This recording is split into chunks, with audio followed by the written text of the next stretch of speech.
Hello, Locked On Guardians fans. As you can tell, this is another car-based podcast. If you missed the explanation earlier in the week, this is actually my second attempt. And before I get into that, I want to remind you and thank you for making Locked On Guardians your first listen, free and available today and every day, wherever it is you get podcasts. So the reason for this, there's one of my many patented so's. There's about 40,000 per podcast. If this is your first one, I'm going to apologize for the sound quality. So here's the issue. You know, many of you have been with me for a long time. You've been with me since I started this, and I just want to say right off the top, a big thank you. I love the Locked On Guardians listener family. You know, I see so many other hosts who have to deal with a lot of not nice people, a lot of shenanigans, a lot of jerks. That is not this group. This is a kind group of listeners. When I asked you to go and bury a bad review, you go and you bury it. Many of you have reached out to say, you know, that you're thinking of my family during this time, and I appreciate that. I just haven't had the energy for social media. When I have downtime, I kind of just want to play a video game and not think. I hope many of you can understand that's not like an immaturity thing. It's just I need an escape. If you're new, again, I'm sorry you're jumping in the middle of drama here. Previously, a few years ago, you know, I did a podcast on the drive back to see my father. And talk about, you know, my family and my own history in baseball, and talk about that and how, you know, my father, you know, he's the man who took me to my first Major League Baseball game. Indians versus Mariners. Ken Griffey Jr. hit a home run in his 7th straight game. I think at the time I said I should go look that up. I still haven't done that. Albert Bell homered, and that would start a trend where like my first 4, maybe 5 games I went to, Albert Bell homered. One of those being the infamous Grand Slam walk-off against the Angels. I believe like that first year at Progressive Field, if I am wrong, or as known then, the Jake. But yeah, you know, a lot of it started with my dad, and he was 100% where my beginning of statistical knowledge came from, and 100% where my memory came from. My dad and I had our ups and downs like any dad and son would, and he would often ask like, where did that guy play, or like, oh, what did that guy do before? And I feel like part of me internalizing so much knowledge statistically, and about like, there was a time where I could literally tell you, specifically when I was very focused on the NFL and the NFL draft, you know, when I would get the Athlon guide and read it cover to cover like 5 to 6 times, and you think that's a joke, it's not.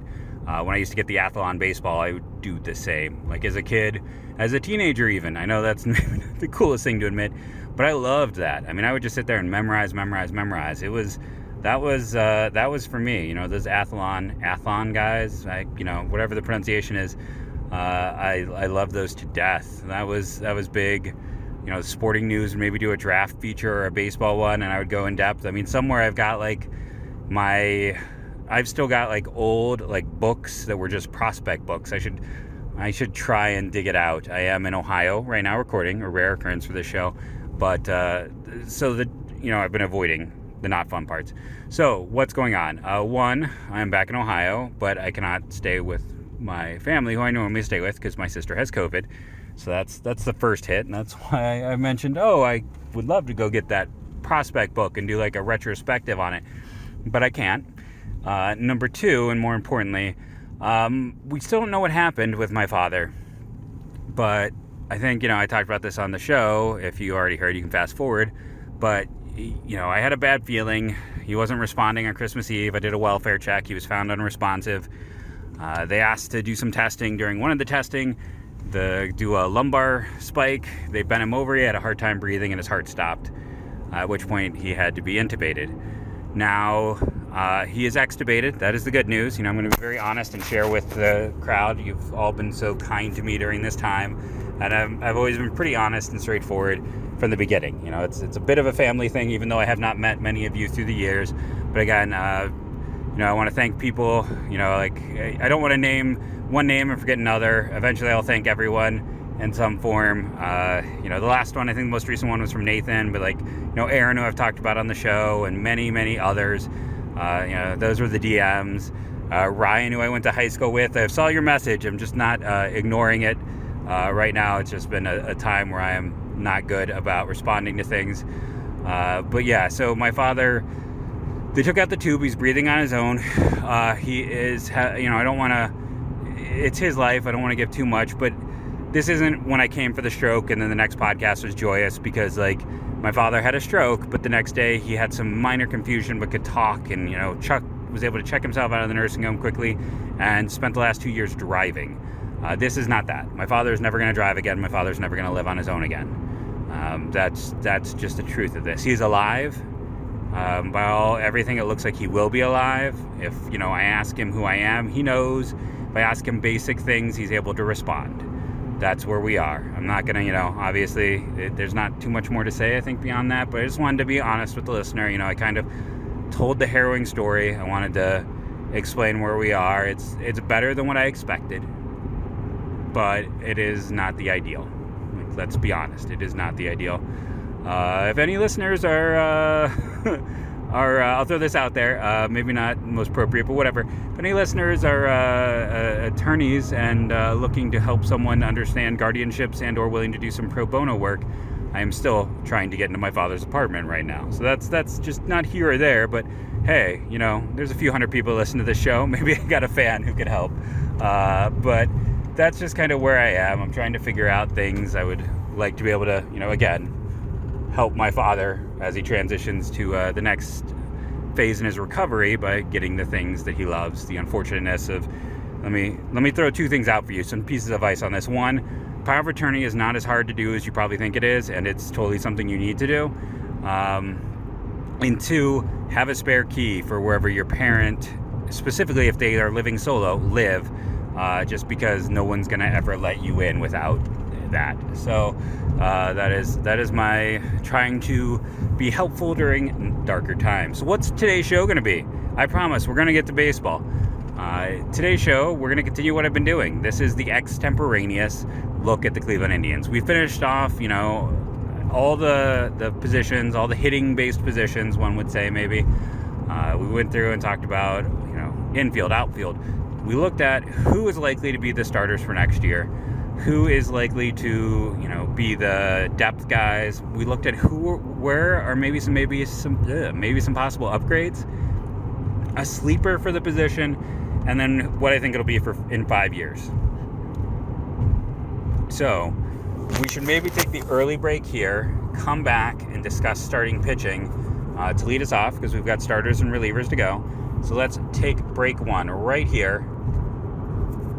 Hey, Built Bar is a product I love. It is a product I use. It is a product I wish I had packed for my trip. It would have been the perfect travel snack. Why? Because it's filling. You're not going to want to have to make those stops. You can make a more direct trip to where you need to go. It is tasty. It is like having junk food in your car, but it's not junk food. You're getting 17, 18, 19 grams of protein depending on the bar. And when you use the promo code LOCKED15, you save 15%. That's right, LOCKED15. And then that deal gets even better, because let's say for a long time, I think right now they're doing a whole bunch of sales. You'd have to go check. I've been getting an email that maybe everything is 20% off right now. I can't confirm that. What I can confirm, though, is like items like gingerbread, haven't tried, want to. Paranormal pumpkin, have tried, enjoyed. They're already, I believe 10 to 20% off. Then when you use that promo code LOCKED15, you save another 15% on your order. So you're getting to do double the savings on whatever it is that you buy, on those products. So if there's a sale, you can often double dip. And then if you're like me and you're a repeat customer, you start building up those Built Bucks. Almost every single order now, I get $5 off just from my Built Bucks. Plus, I can still use my Locked On promo code, and I do. That's right. This is a promo code I've used 3 times so far and will continue to use. Go check out Built Bar for yourself. It is a great product. Remember to use the promo code LOCK15 to help us and help yourself. Starting pitching. So there's been a really fun piece over on The Athletic with Zach. I say Meisel. Is that correct? Am I wrong? Let me know. Hit me up on Twitter if I got that incorrect. No one's corrected me yet, so I feel like maybe I'm not getting it wrong, but that doesn't really mean anything. Some of you have given up on my pronunciation.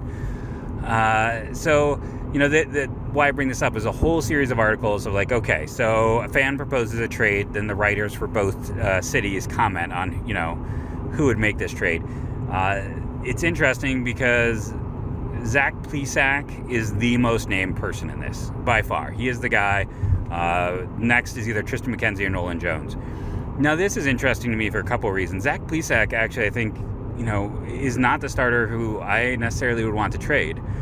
I think one can make a case that Tristan McKenzie is the first player you should consider trading, and then Aaron Savale second from the rotation. Now, why is that? You might think I'm crazy, and it's fair. But one, with Tristan McKenzie, he probably has the highest value of the three. So if you're looking to make a trade that would make a team, for instance, if you want to try to go get a Brian Reynolds or a Cedric Mullins, the only pitcher who's going to intrigue those teams is Tristan McKenzie. He's young enough and has enough team control. He has the highest ceiling of the group. He is also the most inconsistent and has the lowest floor. He is the biggest risk, but he also is the greatest potential player. Consistency has never he's been consistently inconsistent, as we say from time to time, talking about players. But when he's brilliant, he's absolutely brilliant. So I think, that's what you consider. And then one, just the general health. This was a solid year, but remember again that, there has been a long, recent history of missed time due to health concerns. Savale, I've talked about many times. He doesn't stay healthy. He has not had a healthy season so far. Some of the peripherals for him are not all that exciting. He started out really strong, and he did not look good when he returned, so maybe that's part of the reason you downgrade that.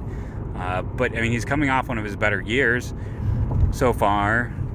And then also remember, he was the one they took out of the rotation for the postseason. He was the one that they decided was better off in kind of that secondary role. I think his value might be higher than Plesac. And the other thing, honestly, is when you look at Plesac, he was brilliant in the strike shortened season. I don't know what to take from it. I don't know exactly what has gone wrong, that, we've really torn it apart. I don't think he gets back there. But if there's a remote chance he gets back there, he would be the number 2 starter on this team if he could pitch like he did in 2020. When he has had the most consistent run of success of the group, of high-level success. But, yeah, people are very quick to want to trade him. There's a lot of things we're down for him this year. There's a lot of reasons to consider trading him. I am still of the opinion I don't think they trade a starter. I think that the 5 guys are the 5, and that's the way they're going to be. I don't think we're going to see a change there. I think, it's going to be Bieber and then Quantrell, then likely Savale, then likely Plesac, and then McKenzie is your 5. Again, Tito's the manager. Your young guy is going to be the last one.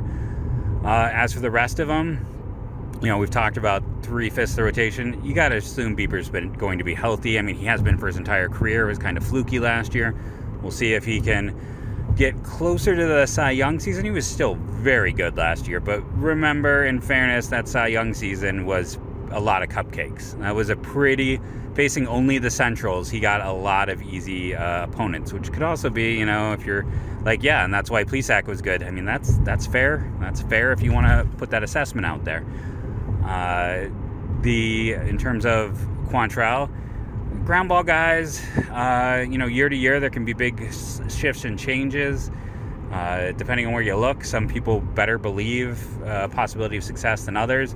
I think what he did last year is peak. I would be surprised to find another level than that. That is, in my opinion, a peak level. If even slight regression is still a very good pitcher. I don't know if he's necessarily an all-star type, but I think he is a good pitcher with a lot of years of team control. Eli Morgan at 6, maybe the best control of the group, has that wicked changeup, is going to be extremely high home run prone, but it can work. Again, he misses bats thanks to his pitch mix, which gives him kind of a Josh Tomlin-esque ceiling. So, that's the thing. Do you feel comfortable with Eli Morgan as your 5? I don't know if I'm quite there yet, but as a 6, you feel great. The next ones up are, the Rule 5 guys, Pilkington, Connor Pilkington, I guess I should give first and last name, Tobias Meyers and Cody Morris. Morris is probably first up with that group. When we're discussing, who would be, the next wave, he's the closest. Now, he could also be someone we talk about more for the bullpen. He just has 2 really nasty pitches. I think he can work as a starter. Don't think that I'm saying something different. All I'm saying is I think potentially, he's a guy where as a he could move quickly as a reliever. That's all. Not that, he can't be a starter, not that his future is in the pen, but he has present MLB relief stuff. What his stuff is now could work in the major leagues in a relief role. He needs to work on the third pitch and just a few other things, and honestly, he just needs reps. The guy has been, had some health issues, which also makes one be like, oh, maybe long-term relief, but he's not a guy where I'm like, let's just throw him in the pen and forget about it. But you have that. You have Tobias Meyers, who they just acquired, so I would put him a little bit further down because they're going to want to work with him, and unfortunately they can't do much now with the lockout. And then Connor Pilkington, who they went out and traded Cesar for and clearly liked. And he's a lefty who's got a really good, like I said, this is a player who at one point in time in like my preseason big board was like a top 10 player, came from good pitching college. Chicago's history with pitching development has not been strong of late. Let's go through and be honest. Look at Carlos Rondon worked out at the last possible moment. A lot of their guys who've come up, their entire rotation is outside sourced. They did fix Lucas Giolito, in fairness. That he was a guy who was a lesser piece in that trade at the time for Adam Eaton, and they got him together and it worked out. So they do some things well. You can't really say that it's all development, but there could be something the Indians might be able to do or figure out with Pilkington.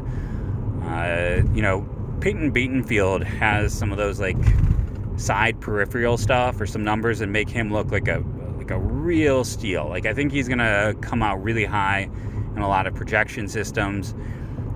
We'll see. The thing, he needs to be added at the end of the year to the Rule 5, I want to say. But often those guys can be added early. It's not like teams necessarily have to wait to add a player. But he is a player who could be up. Those are kind of the next four arms. Is Logan T. Allen still count as a sleeper by now? I mean, that's one of my questions. If you listen to this podcast for a long time, you know that every single outside expert I had come on and talk mentioned Logan T. Allen as a player they liked more than the field, that he was, a sleeper in the system entering the year. If you listen to me talk, you know that after the draft, I said he was my highest rated player they drafted. I gave him a late first round grade. They got him at the end of the second round. There were doubters for Logan Allen the younger, and he performed well. Now, he's a long time from needing to be added to the 40-man, but he might be the number 2 pitching prospect in the system right now. I mean, he might be. One can make a case for it. Really interesting pitcher. He's kind of could be viewed in those next few waves, but I feel like unlike the guys who are already on the 40-man or are going to need to be added at the end of the season, he is a little less likely to join the Indians organization this year. Who else do we got? I guess, how do you view Logan S. Allen? How do you view Sam Hentges? How do you view these guys who are still there? I think, you're kind of viewing them as relievers or as 40-man fodder who may not be around. Like Logan Allen the elder, I don't know if he has any trade value. He might be one of those guys where if they go out and sign someone in free agency or they make a deal and they need clear space, he feels like one of those guys who could be moved off relatively quickly. But yeah, that's kind of neither here nor there, but someone who's just to kind of add in with the depth. I don't know if there's like a great sleeper as a starter. I will tell you, there's not a great outside option. We saw the starting pitching market get picked over, I should say, very quickly. We saw that was got rated, teams went out, all the names are pretty much gone right now. So I don't think there's a lot of great external options in 5 years. Okay. So in 5 years, I think you still got Tristan McKenzie. I'm going to assume that they've probably lost the rest of that rotation in 5 years. I think everyone's contract would be up. Maybe I'm going to go Quantrill. I'm going to bet Quantrill is the one that they figure out a contract with just because he's a little bit further down the pipe. He's not going to have the eye-popping numbers of some of the other players due to his strikeout rates. They're never going to be all that great. So, and then I'm going to say Logan Allen the younger will be in that rotation. I'm going to say Peyton Beatonfield will be in that rotation. So that gives us 4 starters. Do I think it's Pilk? Do I think it's Myers? I'm going to go Cody Morris. I do think he is potentially, like a high-end reliever, and I know a lot of people are like Daniel Espino. We'll get to that. But I think that is my best guess at a rotation 5 years from now. That McKenzie, I think, has enough team control. He'd still be here.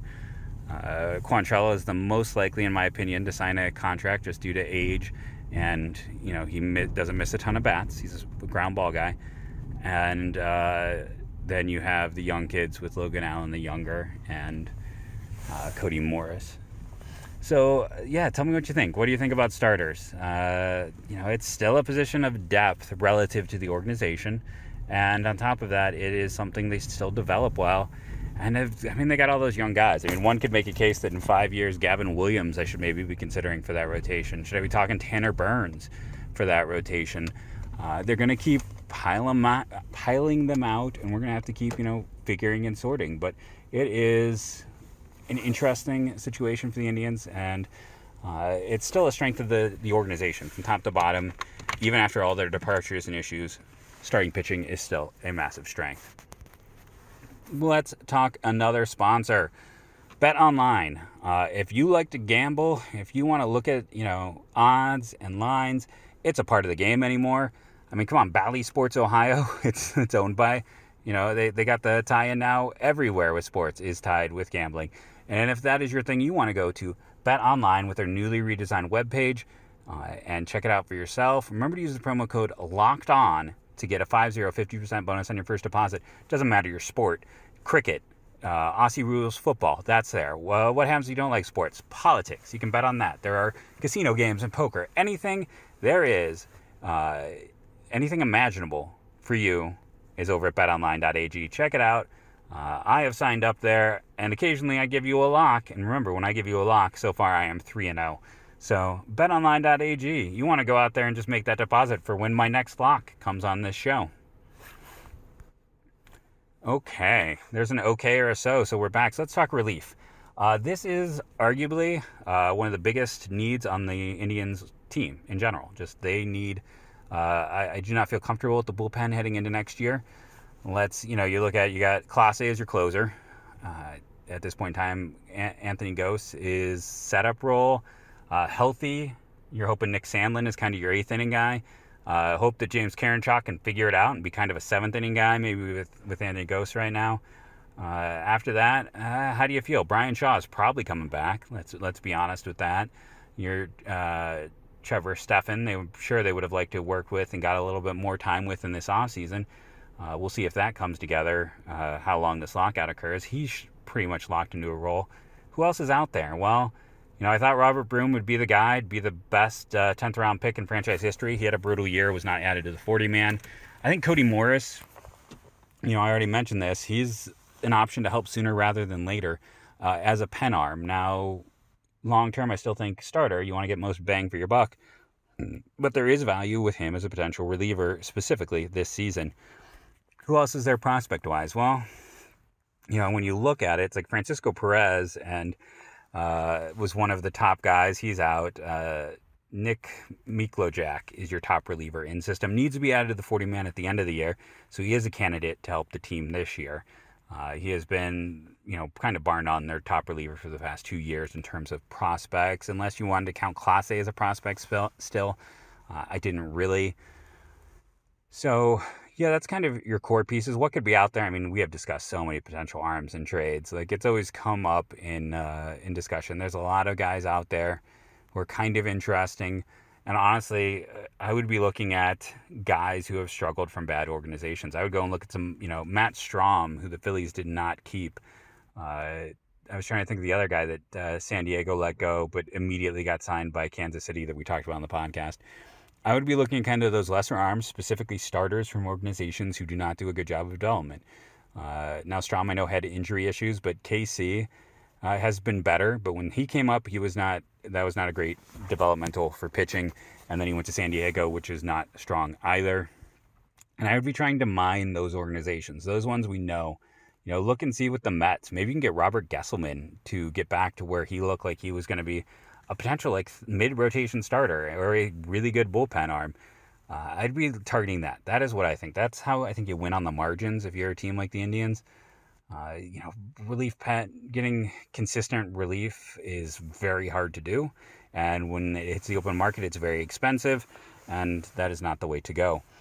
So what do I think sleeper-wise for this team? Does Cody Morris count as a sleeper? Can I throw a name out there? If they decide to fast track Lenny Torres, he did not have the year everyone expected, but it's the first year back from Tommy John. He can move quickly through the system as a reliever. Josh Wolf, if they decide to fast track him as a reliever, I believe he needs to be added to the 40-man at the end of the year. I could be wrong there. You can correct me. But I mean, I've thought both those guys are relievers all the way from the start. They could be fast tracked to be relief help. Ethan Hankins, he's built like a starter, but I feel like his stuff would play up in the pen. He's going to miss all that time with injury. We probably won't even see him next year, but he could be a guy maybe down the road that makes sense into that transitionary mode. So the bullpen in 5 years. Do they still have Class A? I feel like probably not. So closer is going to be Daniel Espino. I know. I'm convinced he's a reliever. It's going to be one of those things. Maybe much like I've had to eat words in the past, I'm trying to think of someone I really blew my evaluation on. Let me know who I blew my evaluation on. I guess I got a short-term memory where I'm like, no, Ty Freeman to a degree. I did not think he would be as successful as he is, but I'm still kind of living with my current view of him. So, we'll see if I'm right or wrong there. But bring up someone who I really blew where I was, where I got it wrong, where I thought they were not going to work and they were successful. There's got to be an example. I feel like there's a lot more of the other where I was a lot more confident about a guy and then they didn't produce. But I don't feel like I've been as wrong when I, just kind of look at potential failures. So, yeah, let me know where I've gone wrong there. But Espino, with the violence of his delivery, unusual delivery, size, maxed out nature, he's more of a two-pitch guy. He really is. I just think he's a reliever. I think he'll be a really good reliever. I think he might be the best reliever in baseball, but I think he's a reliever. Nick Mikulajek would be the setup man on that team. You might still have Ghosts here just because of his age. Like, if he performs well enough, he might take buy out a few years of arbitration type of deal. Again, I think Lenny Torres and Josh Wolf are in the bullpen in 5 years. I'm trying to think about, Nick Sandlin would still be in the bullpen in 5 years. So who's a starter now? Who's a kind of a hotshot starter that I could think? Carlos Vargas. Let's say Carlos Vargas is in the bullpen in 5 years. Everyone likes his stuff. He has been hurt. He hasn't had a chance as a starter. Let's make Carlos Vargas the sleeper. With his stuff, transition to the pen, there's a lot of things that make sense there. Again, extemporaneous. There's probably things I missed, probably things I forgot. I hope you will understand why my mind is a little bit fried over the past few days. I hope you've enjoyed this show. Remember to rate and review, download daily. I want to thank you again for making Locked On Guardians your first listen, even when the audio quality isn't what you're used to, even when it's a little bit different than what you're used to. I love the Locked On Guardians family/team. You fans and listeners are awesome. It's always weird to me when I find out that there are fans. I don't know why. I guess it shouldn't, but I had someone be like, oh yeah, my buddy listens to you all the time. I'm like, really? Wow. I know the thing says we have hundreds of downloads per episode, but I just want to thank you all personally for being so supportive during these times, so nice during these times. You've been a mix of someone I can feel comfortable talking to because, it's anonymous, but also just a relief and something where I have to focus. I mean, I focus on driving, but my mind can't wander because between driving and talking about the in-depthness of baseball, I've got to focus on something other than my life. So thank you all very much during these times. You know the spiel. And as we end every show now, go, go, Guardians, go.